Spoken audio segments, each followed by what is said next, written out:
ఏ ఈరాలో కూడా. ఆ క్రెడిట్ దీంట్లో నేను వెంకీ నిమ్మలపూడికి ఇవ్వాలి.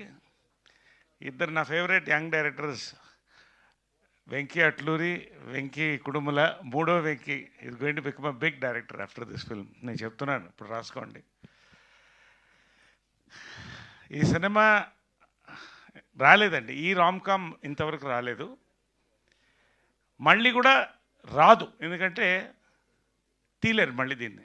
అంటే అంత కాన్ఫిడెంట్గా చెప్తాను, మీకు సినిమా చూస్తే అర్థమవుతుంది. He broke the rules of a rom com. So really it's a rom com with absolute family entertainment అండి. చాలా కాలం అయింది సంక్రాంతి తర్వాత ఫ్యామిలీ ఎంటర్టైన్మెంట్ సినిమా రాలేదు.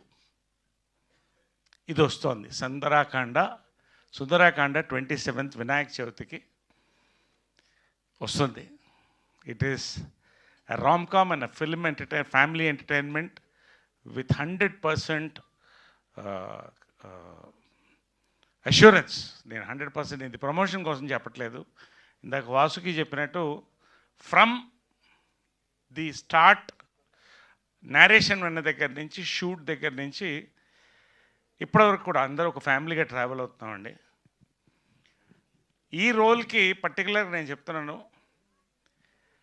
రోహిత్ని తప్ప, నారా రోహిత్ని తప్ప నేను ఎవరిని ఊహించలేను. మేబీ ఒక 25 years బ్యాక్ ఆయన వెంకటేష్ చేస్తే బాగుండేదేమో, కానీ I can't imagine anybody than Rohit.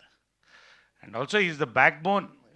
ఈ ఫిల్మ్కి is given his so much years of work on this film along with Nimmalapudi and producer Santosh గారికి. He's going to come back. Sridevi is back.